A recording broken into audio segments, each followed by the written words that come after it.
جس گھر میں یہ دعا پڑھی جاتی ہے اس گھر پر زمین و آسمان کے خزانے برستے ہیں۔ نبی کریم صلی اللہ علیہ وسلم نے فرمایا کہ یہ دعا فرشتوں کو بھی عاجز کر دیتی ہے۔ ناظرین، حضرت موسیٰ علیہ السلام کی والدہ کا گھر شہر سے باہر تھا اور آپ کبھی والدہ کے پاس ہوتے اور کبھی شہر آ جاتے۔ ایک مرتبہ آپ ظہر کے وقت یا مغرب اور عشاء کے درمیان مصر شہر میں داخل ہوئے، اور یہ وقت عموماً کچھ غفلت کا وقت ہوتا ہے۔ لوگ قیلولہ کر رہے ہوتے ہیں یا کھانا کھا رہے ہوتے ہیں۔ آپ نے دیکھا کہ دو آدمی آپس میں لڑ رہے ہیں، جن میں سے ایک قطبی تھا جو فرعون کی قوم میں سے تھا اور دوسرا اسرائیلی تھا جو حضرت موسیٰ علیہ السلام کی قوم میں سے تھا۔ اسرائیلی نے موسیٰ علیہ السلام کو دیکھا تو قبطی کے ظلم اور زیادتی کی شکایت کی اور ان سے قبطی کے مقابلے میں مدد مانگی۔ یہ قبطی فرعون کے مطبخ یعنی باورچی خانے میں روٹی پکاتا تھا، اور یہ اسرائیلی شخص کو فرعون کے مطبخ کے لیے لکڑیاں اٹھوانا چاہتا تھا، اور اس معاملے میں قبطی غلطی پر تھا۔ حضرت موسیٰ علیہ السلام پہلے ہی سے فرعون اور اس کی قوم کے بنی اسرائیل پر ظلم و ستم کو جانتے تھے، اور اس وقت اپنی آنکھوں سے قبطی کے ظلم کو دیکھ رہے تھے۔ چنانچہ آپ نے پہلے تو اس قبطی کو سمجھایا، مگر وہ نہیں مانا، تو حضرت موسیٰ علیہ السلام نے تادیباً اس قبطی کو ایک گھونسا مارا، جس کو وہ قبطی برداشت نہ کر سکا اور وہیں مر گیا۔ حضرت موسیٰ علیہ السلام کو اندازہ نہیں تھا کہ صرف ایک گھونسے سے ہی یہ شخص مر جائے گا۔ آپ کی نیت تو محض اس کو ظلم سے روکنے کی اور تادیبی سزا کی تھی، جان سے مارنے کا ارادہ نہیں تھا، مگر وہ شخص آپ کے گھونسے کی تاب نہ لا سکا اور مر گیا۔ حضرت موسیٰ علیہ السلام اس خلاف توقع وقوع پر نادم ہوئے اور فرمایا، یہ کام شیطان کی طرف سے ہوا ہے، وہ کھلا دشمن گمراہ کرنے والا ہے۔ اور پھر اللہ تبارک و تعالی کی بارگاہ میں عرض کیا، اے میرے پروردگار، میں نے اپنے نفس پر ظلم کیا، مجھے معاف فرما دیجئے۔ اللہ پاک نے معاف فرما دیا، کیونکہ وہی معاف فرمانے والا اور بہت رحم کرنے والا ہے۔ ناظرین، اگلے روز حضرت موسیٰ علیہ السلام خوف کی حالت میں شہر میں نکلے تو دیکھا گزشتہ کل والا اسرائیلی شخص آج کسی اور قبطی سے لڑ رہا ہے۔ یہ اسرائیلی شخص پہلے دن تو بے قصور تھا، دوسرے دن بھی گو اس کا جرم واضح نہیں تھا، لیکن مسلسل 2 دن جھگڑنے کی وجہ ظاہر یہی تھا کہ اس شخص کے مزاج میں بھی کچھ فساد ہے۔ لہٰذا حضرت موسیٰ علیہ السلام نے اولاً اسرائیلی کو تنبیہ فرمائی کہ تم ہی شرارتی معلوم ہوتے ہو، پھر آگے بڑھ کر ان کے جھگڑے کو ختم کرنے کے لیے قبطی کو پکڑ کر علیحدہ کرنا چاہا کہ اسرائیلی ڈر گیا اور وہ سمجھا کہ آج شاید مجھے سزا ملے گی، اسی لیے مجھے ڈانٹا گیا ہے، اور اس نے خوف کے عالم میں یہ جملہ کہہ دیا کہ اے موسیٰ، کیا آپ مجھے قتل کرنا چاہتے ہیں جیسا کہ گزشتہ روز آپ نے اس شخص کو قتل کیا؟ ناظرین، اس جملے کا سننا تھا کہ قبطی نے جھگڑا چھوڑا اور دوڑ کر فرعون اور اس کی کابینہ کو اطلاع دے دی کہ گزشتہ روز قتل ہونے والے قبطی کے قاتل موسیٰ علیہ السلام ہیں۔ بہرحال حضرت موسیٰ علیہ السلام سے گناہ کا صدور نہیں ہوا تھا، بلکہ غیر ارادی طور پر قتل ہو گیا تھا، اور اس پر آپ علیہ السلام نے فوراً ہی استغفار کیا تو اللہ نے بخشش کا پروانہ بھی جاری کر دیا اور آپ کا مواخذہ نہیں فرمایا۔ یہاں حضرت مفتی محمد شفیع رحمۃ اللہ علیہ اس آیت کے تحت فرماتے ہیں کہ اس آیت کا حاصل یہ ہے کہ اس قبطی کافر کا قتل جو حضرت موسیٰ علیہ السلام سے بلا ارادہ صادر ہو گیا تھا، موسیٰ علیہ السلام نے اس کو بھی اپنے منصب نبوت و رسالت اور پیغمبرانہ عظمت شان کے لحاظ سے اپنا گناہ قرار دے کر اللہ سے مغفرت طلب کی تو اللہ تعالی نے انہیں معاف فرما دیا۔ حضرت موسیٰ علیہ السلام سے ایک آدمی نے درخواست کی کہ اسے جانوروں کی بولی سکھا دیں تاکہ وہ ان کے درمیان ہونے والی گفتگو کو سمجھ سکے۔ حضرت موسیٰ علیہ السلام نے اس سے فرمایا کہ اس بات کو چھوڑ دے، کیونکہ اس میں بہت سے خطرات پوشیدہ ہیں۔ اور ناظرین، قاعدہ ہے کہ جب انسان کو کسی بات سے منع کیا جائے تو اس بات کی طرف رغبت اور زیادہ ہو جاتی ہے۔ تو وہ شخص حضرت موسیٰ علیہ السلام سے عرض کرنے لگا کہ آپ اللہ کے نائب ہیں، میری درخواست قبول فرمائیے۔ حضرت موسیٰ علیہ السلام نے فرمایا کہ کل کو تو پچھتائے گا، کیونکہ تو نہیں جانتا کہ تیرے لیے کون سی چیز بہتر ہے اور کون سی چیز تیرے لیے نقصان دہ ہے۔ اسی اثناء میں اللہ تعالیٰ کی بارگاہ سے حکم ہوا کہ اے موسیٰ، اس کی تمنا پوری کر دیں۔ اس شخص نے عرض کی کہ آپ سارے جانوروں کی بولی بے شک نہ سکھائیں، لیکن میرے گھر میں موجود میرے پالتو جانوروں، کتوں اور مرغوں کی بولی مجھے سکھا دیں۔ حضرت موسیٰ علیہ السلام نے فرمایا کہ جا، آج سے تجھے ان دونوں کی بولی سمجھنے پر قدرت ہے۔ وہ شخص یہ سن کر خوش خوش اپنے گھر واپس چلا گیا۔ صبح ہوئی تو خادمہ نے دسترخوان جھاڑا، اس میں سے رات کا بچا ہوا روٹی کا ایک ٹکڑا نیچے گرا تو مرغ روٹی کا ٹکڑا اٹھا کر لے گیا، اور کتے نے مرغے سے کہا کہ اے میرے پیارے دوست، تم تو دانہ دن کا بھی کھا کر اپنا پیٹ بھر لو گے، اس لیے روٹی کا یہ ٹکڑا مجھے دے دو تاکہ میں اپنی بھوک مٹا سکوں۔ تو مرغے نے اسے جواب دیا، میاں صبر کرو، خدا تمہیں بھی دے گا، کل ہمارے مالک کا گھوڑا مر جائے گا، تب وہ سارے کا سارا تم کھا لینا۔ ناظرین، وہ شخص پاس کھڑا ان دونوں کی گفتگو سن رہا تھا۔ وہ گیا اور منڈی میں جا کر اپنے گھوڑے کو بیچ دیا اور اس طرح سے اپنے آپ کو نقصان سے بچا لیا۔ دوسرے دن بھی روٹی کے ٹکڑے مرغے لے اڑا تو کتے نے غصے میں آ کر مرغے سے کہا کہ تم کب تک مجھ سے جھوٹ بولتے رہو گے؟ تم دھوکے باز ہو، اے اندھے نجومی، تو سچائی سے محروم ہے۔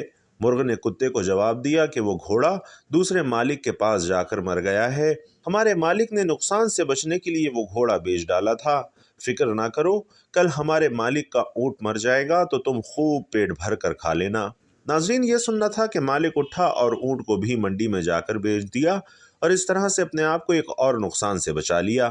تیسرے دن پھر ایسا ہی واقعہ پیش آیا تو کتے نے مرغ سے کہا، ارے جھوٹے، تو سب سے بڑا جھوٹا ہے، کب تک مجھے یوں فریب دیتا رہے گا؟ مرغے نے کہا، بھائی اس میں میرا قصور نہیں، مالک نے اونٹ کو بیچ کر اپنے آپ کو نقصان سے بچا لیا۔ مرغے نے کتے کو تسلی دیتے ہوئے کہا، فکر نہ کرو، کر ہمارے مالک کا خچر مر جائے گا اور خچر کو صرف کتے ہی کھا سکتے ہیں، اس لیے کل تم پیٹ بھر کر کھا لینا۔ یہ سنتے ہی مالک نے خچر کو بھی بیچ دیا۔ وہ مالک اپنے علم اور عقل مندی اور ہوشیاری پر بڑا خوش تھا کہ وہ یکے بعد دیگرے 3 حادثوں سے بچ گیا اور کہنے لگا کہ جب سے میں نے کتے اور مرغے کی بولی سیکھی ہے تب سے میں نے تقدیر کا رخ موڑ دیا ہے۔ ناظرین، چوتھے دن کتے نے مرغ سے کہا، اے مرغے، تیری وہ تمام تر پیش گوئیاں کہاں گئیں؟ تیری مکاری اور جھوٹ کب تک چلتا رہے گا؟ مرغے نے کہا، توبہ توبہ، یہ ناممکن ہے کہ میں یا میری قوم سے کوئی دوسرا مرغ جھوٹ بولے، ہماری قوم تو مؤذن کی طرح راست گو ہے، ہم اگر غلطی سے بھی بے وقت اذان دے دیں تو مارے جائیں۔ مالک نے اپنا مال تو بچا لیا لیکن اس نے اپنا نقصان کر دیا۔ ایک نقصان 100 نقصان کو رفع کرتا ہے، جسم اور مال کا نقصان جان کا صدقہ بن جاتا ہے۔ بادشاہوں کی عدالت سے سزا ملے تو مال کا جرمانہ ادا کر کے جان بچ جاتی ہے، لیکن قضاء الہی کے راز سے بے خبر ہوتے ہوئے بھی جو آدمی اپنا مال بیچ دیتا ہے وہ محض نادان ہے، اگر وہی مال اس پر صدقہ ہو جاتا تو شاید اس سے بلا ٹل جاتی۔ اب یقیناً کل مالک خود مر جائے گا اور اس کے وارث اس کی وفات پر گائے ذبح کریں گے تو تیرے وارے نیارے ہو جائیں گے۔ گھوڑے، اونٹ اور خچر کی موت اس نادان کی جان کا صدقہ تھا، وہ مال کے نقصان سے تو بچ گیا لیکن اپنی جان گنوا بیٹھا۔ ناظرین، مالک مرغ کی باتیں بڑے غور سے سن رہا تھا۔ جب اس نے اپنی موت کی پیشین گوئی سنی تو خوف کے مارے تھر تھر کانپنے لگا، گرتا پڑتا حضرت موسیٰ علیہ السلام کی بارگاہ میں حاضر ہوا اور روتے ہوئے عرض کرنے لگا کہ میری دستگیری فرمائیں۔ حضرت موسیٰ علیہ السلام نے فرمایا، میں نے تو تمہیں پہلے ہی کہا تھا کہ اس ہوس کو چھوڑ دے کیونکہ اس میں بہت سے خطرات پوشیدہ ہیں، مگر تم نے میری بات نہ مانی اور اب تیر کمان سے نکل چکا ہے اور اس کا واپس لوٹ کر آنا فطرت کے خلاف ہے، اب میں تیرے لیے سلامتی ایمان کی ہی دعا کر سکتا ہوں۔ یہ سنتے ہی اس نوجوان کی طبیعت اچانک بگڑ گئی اور وہ قے کرنے لگا اور یہ قے اس کی موت کی علامت تھی۔ اسے وہاں سے اپنے گھر لے جایا گیا لیکن گھر پہنچتے ہی اس کا انتقال ہو گیا۔ حضرت موسیٰ علیہ السلام ایک دن جنگل سے جا رہے تھے کہ انہوں نے ایک چرواہے کی آواز سنی، وہ اونچی اونچی کہہ رہا تھا، اے میرے جان سے پیارے خدا، تو کہاں ہے؟ میرے پاس آ، میں تیرے سر میں کنگھی کروں، تیری جوئیں چنوں، تیرا لباس میلا ہو گیا ہے تو دھوؤں، تیرے موزے پھٹ گئے ہوں تو سیوں، تجھے تازہ تازہ دودھ پلاؤں، تو بیمار ہو جائے تو تیری تیمارداری کروں، اگر مجھے معلوم ہو کہ تیرا گھر کہاں ہے تو تمہارے لیے روز گھی اور دودھ لایا کروں، میری سب بکریاں تم پر قربان، اب تو آ جا۔ حضرت موسیٰ علیہ السلام اس کے قریب گئے اور کہنے لگے، ارے اے احمق، تو یہ باتیں کس سے کر رہا ہے؟ چرواہے نے جواب دیا، اس سے کر رہا ہوں جس نے تجھے اور مجھے پیدا کیا اور یہ زمین آسمان بنائے۔ یہ سن کر حضرت موسیٰ علیہ السلام نے غضبناک ہو کر کہا، ارے بدبخت، تو اس بیہودہ بکواس سے کہیں کا نہ رہا، بجائے مومن کے تو کافر ہو گیا ہے۔ خبردار، ایسی بےمانی اور فضول بکواس بند کر، تیرے اس کفر کی بدبو ساری دنیا میں پھیل گئی۔ ارے بے وقوف، یہ دودھ لسی ہم مخلوق کے لیے ہے، کپڑوں کے ہم محتاج ہیں، حق تعالی ان حاجتوں سے بے نیاز ہے، نہ وہ بیمار پڑتا ہے، نہ اسے تیمارداری کی ضرورت ہے، نہ اس کا کوئی رشتہ دار ہے۔ توبہ کر اور اللہ سے ڈر۔ ناظرین، حضرت موسیٰ علیہ السلام کے غیظ و غضب میں بھرے ہوئے یہ الفاظ سن کر چرواہے کے اوسان خطا ہو گئے اور وہ خوف سے تھر تھر کانپنے لگا، چہرہ زرد پڑ گیا اور بولا، اے خدا کے جلیل القدر نبی، تو نے ایسی بات کہی کہ میرا منہ ہمیشہ کے لیے بند ہو گیا اور مارے ندامت کی میری جان ہلاکت میں پڑ گئی۔ یہ کہتے ہی چرواہے نے سرد آہ بھری، اپنا گریبان تار تار کیا اور دیوانوں کی طرح اپنے سر پر خاک اڑاتا ہوا غائب ہو گیا۔ حضرت موسیٰ علیہ السلام حق تعالی سے ہم کلام ہونے کے لیے کوہ طور پر گئے تو خدا نے فرمایا، اے موسیٰ، تو نے ہمارے بندے کو ہم سے جدا کیوں کیا؟ تو دنیا میں جدائی کے لیے آیا ہے یا ملاپ کے لیے آیا ہے؟ خبردار، اس کام میں احتیاط کر۔ ہم نے اپنی مخلوق میں ہر شخص کی فطرت الگ بنائی ہے اور ہر فرد کو دوسرے سے جدا عقل بخشی ہے۔ جو بات ایک کے حق میں اچھی ہے وہ دوسرے کے لیے بری ہے، ایک کے حق میں تریاق کا اثر رکھتی ہے تو وہی دوسرے کے لیے زہر ہے، ایک کے حق میں نور اور دوسرے کے حق میں نار۔ ہماری ذات پاکی اور ناپاکی سے مبرہ ہے۔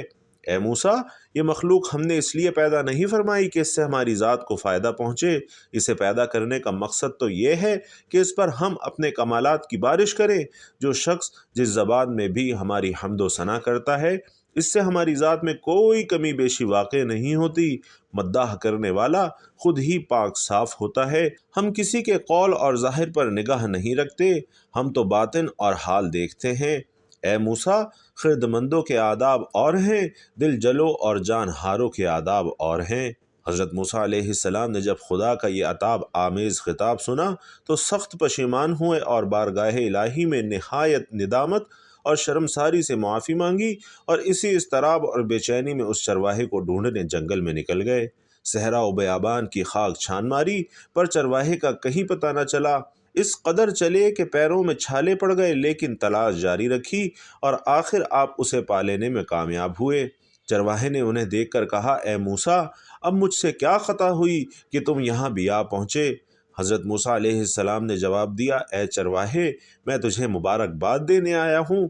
تجھے حق تعالی نے اپنا بندہ فرمایا اور اجازت عطا کی کہ جو تیرے جی میں آئے بلا تکلف کہا کر۔ تجھے کسی ادب و آداب، قاعدے ضابطے کی ضرورت نہیں۔ تیرا کفر اصل دین ہے اور دین نور جاں۔ تجھے سب کچھ معاف ہے، بلکہ تیرے صدقے میں دنیا کی حفاظت ہوتی ہے۔ چرواہے نے آنکھوں میں آنسو بھر کر کہا، اے پیغمبر خدا، اب میں ان باتوں کے قابل ہی کہاں رہا ہوں کہ کچھ کہوں۔ میرے دل کا خون ہو چکا ہے، اب میری منزل بہت آگے ہے۔ تو نے ایسی ضرب لگائی کہ ہزاروں لاکھوں سال کی راہ طے کر چکا ہوں۔ میرا حال ناقابل بیان ہے اور جو کچھ میں کہہ رہا ہوں اسے بھی میرا حال مت جان۔ مولانا جلال الدین رومی اس حکایت سے حاصل یہ نکالتے ہیں کہ اے شخص، جو تو حق تعالیٰ کی حمد و ثنا بیان کرتا ہے، کیا سمجھتا ہے؟ تو ابتدا سے انتہا تک ناقص اور تیرا حال و قال بھی ناقص۔ یہ محض اس پروردگار رحمان و کریم کا کرم ہے کہ وہ تیرے ناقص اور گندے تحفے قبول فرماتا ہے۔ حضرت موسیٰ علیہ السلام کے زمانے میں ہی ایک شخص تھا جو اپنی توبہ پر کبھی ثابت قدم نہ رہتا۔ جب بھی وہ توبہ کرتا اسے توڑ دیتا، یہاں تک کہ اسے اس حال میں 20 سال گزر گئے۔